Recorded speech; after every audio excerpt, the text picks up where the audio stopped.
A new year is upon us. With a new year comes new experiences and new memories. And as for the year before, it was definitely enduring. As far as video games though, it was kind of an onslaught of big AAA games that were actually pretty damn good. Square Enix really surprised me this year with their releases. Despite some of the dirty business practices behind the titles and the Swiss cheese storytelling, the games they released this year were memorable and left a good impression on myself and others here at Ken Network. Hitman really blew me away with its freeform level design and overall espionage feel. The game really made you feel like James Bond, if James Bond was some sort of disguise-changing weirdo. I didn't get to play the new Deus Ex, but I saw my roommate play it and he really liked it. And then there was the big one. You know, the one that's been in development for about 10 years and has gone through constant changes thematically, mechanically, and was at one point going to be a musical. Yeah, Final Fantasy 15 finally came out this year, and I have a lot to say.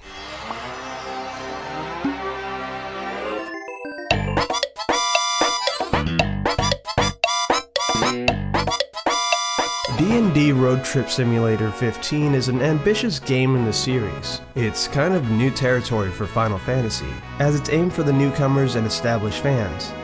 A game where people who play Final Fantasy are just as clueless as the people just starting. This game is different and definitely more accessible and less intimidating than some of its predecessors. I got it for a really good price, so buying it didn't feel like a sacrifice or a risk. When I popped this sucker in and put in my first couple hours, I was immersed in its setting and theme. The game presents itself as a neo-monarchy taking place in a much more modern setting where magic and gods exist in the world. Without spoiling much of the story's plot, not everyone has access to these powers, and that often leads to conflict. It's almost more of a hassle than it is a blessing. You'll play as the Crown Prince Noctis with his royal buddies, and honestly the plot follows a much more humanity-driven approach, which came off much more relatable and easier to digest. These guys are absolute bros. They are animated well and are really brought to life with their performances and writing. Like any real friends, playful smack talk and dealing with each other's gripes are present and believable. The game starts us off stranded, dehydrated, and frustrated. Lack of preparation leaves our ragtag group pushing the car to its closest piece of civilization nearby. In this short amount of time, we're given some characterization. Let's just hope this isn't some omen. Gladio, do me a favor. What? Push this thing by yourself. All by myself? You won't even notice if we just let go. Prompto, don't even think about it. Save some breath for pushing. Ignis, come on, time to switch. Nuh-uh, we just switched back there. And it's my turn, Noct.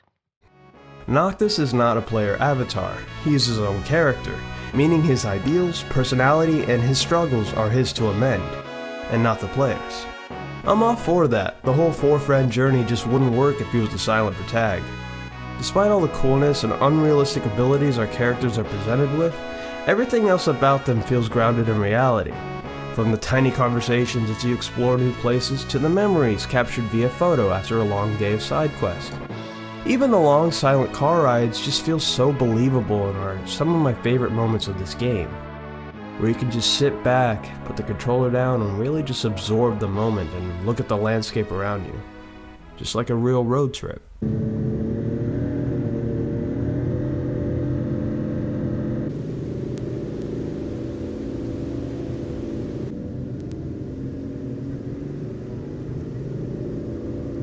Something wrong?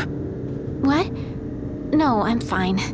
I'm not jealous, I just had a lot of fun hanging out with you guys. But that'll all be in the past once we hit Kayam. The world of EOS is a tabletop dream with a lot of D&D influence.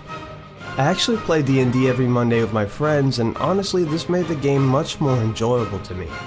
The fantasy is there, but it doesn't feel too cheesy. This game plays a lot of homage to D&D monsters, with also having some of their own original monsters in the mix. From goblins, imps, and griffins, to mind flayers and wyverns, this game has a very diverse set of species. There's a fucking giant centipede. There is always something new to fight. There's always reasons to explore, and like D&D RPG fashion, you can take on these monsters via tipsters/towns and word of mouth. Grinding in this game doesn't really feel like a grind. You actually level up quite rapidly. Side quests give you a fair amount of experience, and every time you turn in for the night, you can view your progress and player-specific traits. Fighting earns AP, which you can spend on a skill tree to get better abilities for Noctis and his team. The game's take on combat is now real-time based. It's flashy, elegant, and it fits the context of the game's direction. I see people all the time compare this entry to the latest Xenoblade, but I don't remember having fun in that game. The bigger-than-life battles are my favorite parts of the combat in Final Fantasy 15. It took me back to the hours I poured into Dragon's Dogma and Monster Hunter. Both games I absolutely love. I'm not saying the combat is perfect, far from it actually. The camera has problems keeping up with the action, the team specials don't work half the time, and the dodge system is really janky. But when the combat works, it really does show that it has potential to do something really great that can hopefully be patched up in the future. There's also something really good about the combat that isn't really a mechanical thing, but it's something that furthers the synergy of our cast. It's known as the Link combo, which usually happens when you get a successful crit or some sort of sneak attack. An ally will join in and help. You'll pass each other's weapons or jump off each other's back to decimate an enemy. It's hype and really highlights just how strong the friendship really is, despite their duties as royal guards. It's something that reoccurs throughout the story. Now, how do I go on talking about the game's story without spoiling the game for others? I must warn you, I have not beaten the game just yet due to the promise of a narrative fix for a chapter I'm just about to reach. I mean, I'll get to it eventually, but it's not going to be done anytime soon. When you do take on story quests, however, it's a little hard to understand the relationship of other characters introduced as you go along. I've heard that the problem could be solved watching the anime and film, which is also apparently lazy game design. The way I see it, it's just more lore for us to enjoy. I did find myself getting a little uninterested in the story the further I got, especially after one of the big fights. The story hasn't reached a really good climax like that one. Another problem was that I couldn't sympathize with the loss of a certain character, because their screen time was just too short. The latter half of the game just isn't as impactful and as impressionable as the first, but something that doesn't seem to have that problem are the side quests. A big example is the side quest to unlock rideable chocobos. Instead of making you do a daisy chain of get this, get that, and the chocobos are all yours, you're sent on a quest to go after Deadeye, a beast next door. You're following its tracks, hearing its roar as the story is setting the mood for what's to come. It's just a damn good setup. And when you get to its big reveal, it's intimidating and fierce. It's like Guts seeing Zod's true form for the first time. Just that feeling of true fear and knowing that you have to fight it. I like Final Fantasy 15. I damn near love this entry. And for a game that's been through constant rewrites and development cycles, it's nonetheless impressive that this game actually turned out to be really good. But despite all the praise I give it, it still has its overbearing flaws. It's a game that doesn't really know how to keep up its pace of its narrative. What it does right is giving you a lovable main cast of characters that I couldn't help but care for.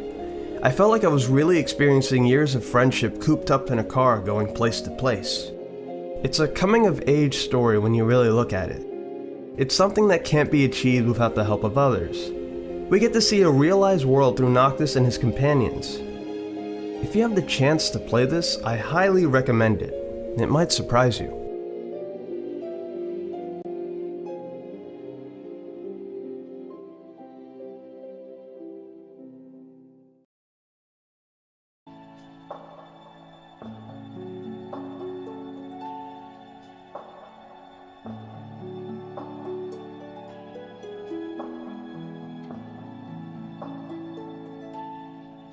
When the night has come